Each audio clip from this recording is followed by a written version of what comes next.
सभी साधकों में नमस्कार। आज हम एक विषय पर चर्चा करने जा रहे हैं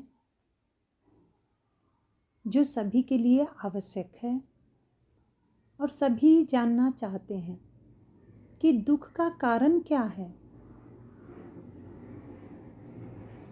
क्यों दुख होता है, क्या दुख के कारण कोई और है, कोई स्थान है, कोई कार्य है, या कोई व्यक्ति है, या कोई रिश्तेदार है, या हमारे संबंधी है, या फिर हमारे संतान हैं, हमारी पत्नी है, शादी है, बच्चे हैं। क्या है दुख का कारण? संसार है। हम सभी को दुख के कारण मान लेते हैं, सभी को कहते हैं कि इसकी वजह से मुझे दुख हुआ, इस कारण से मुझे दुख हुआ। लेकिन क्या कभी ये जानने का प्रयास किया है आपने कि दुख के कारण आप स्वयं हैं और स्वयं कैसे हैं? तो दुख का कारण आप स्वयं है, क्योंकि आपकी विचार और आपकी सोच आपके दुख के कारण है। आप अपने विचार और अपनी सोच को दूसरे पर थोपना चाहते हैं, अपने विचार से अपनी सोच के अनुसार दूसरे को बदलना चाहते हैं, और यही सोच, यही विचार आपके दुख के कारण है। आप खुद को नहीं बदलना चाहते, आप अपने अनुसार दूसरे को बदलना चाहते हैं। आप खुद को नहीं, खुद के विचार को परिवर्तन नहीं करना चाहते।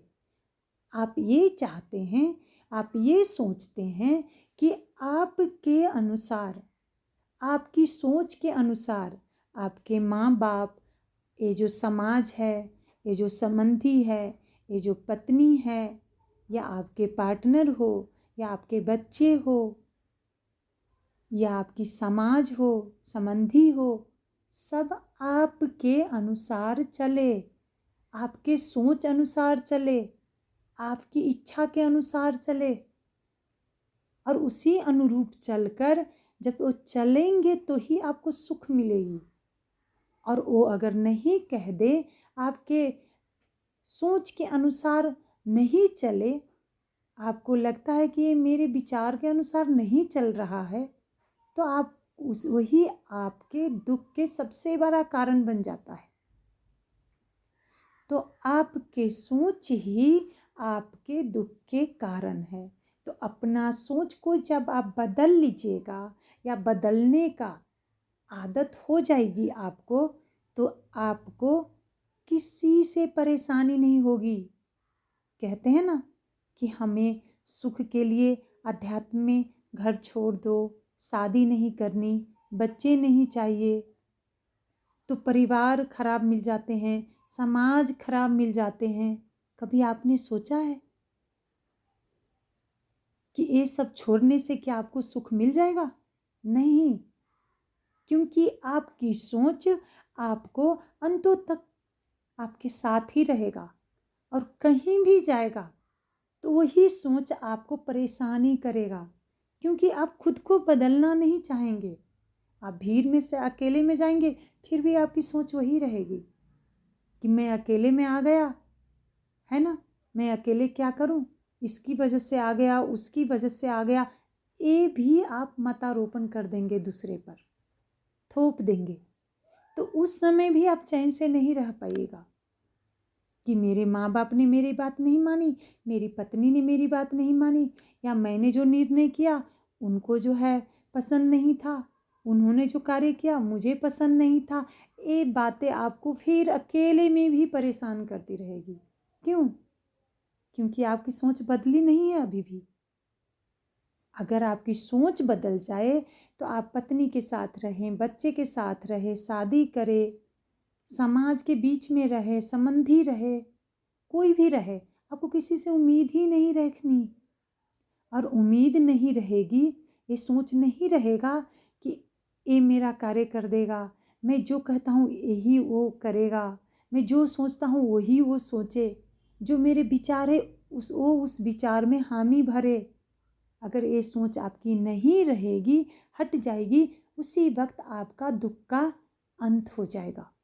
तो इसीलिए हम कह सकते हैं कि दुख के कारण हम खुद हैं, यानी कि हम अपने सोच के कारण, अपने विचार के कारण हम दुखी होते हैं।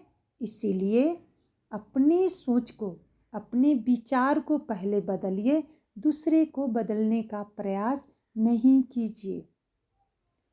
अगर ये आदत आप में बन जाएगी तो आप कभी भी आपको दुख नहीं होगी, दुख पीड़ा अंत ही हो जाएगा। आपको ना घर छोड़ने की आवश्यकता होगी, ना परिवार, ना बच्चे, कोई नहीं, सब आनंद पूर्वक रहिएगा आप, क्योंकि आपको कोई किसी से उम्मीद ही नहीं रहेगी और ना किसी के बात को आपको बुरा लगेगा, क्योंकि वो अपने इच्छानुसार कर रहे हैं। आप अपने इच्छानुसार रहिए। आप खुद को बदलने का प्रयास कीजिए, दूसरों को नहीं। तो हम क्या करते हैं, खुद को तो बदल नहीं पाते हैं और दूसरे को बदलने के पीछे लग जाते हैं, और वो अपनी सोच अनुसार ना चले तो उसमें दोष ढूंढ लेते हैं कि ये बुरा है, ये खराब है, इसको छोड़ देना चाहिए, ये मेरे लायक ही नहीं है। और खुद में गलतियाँ देखने के बजाय दूसरों में गलतियाँ देखने लगते हैं।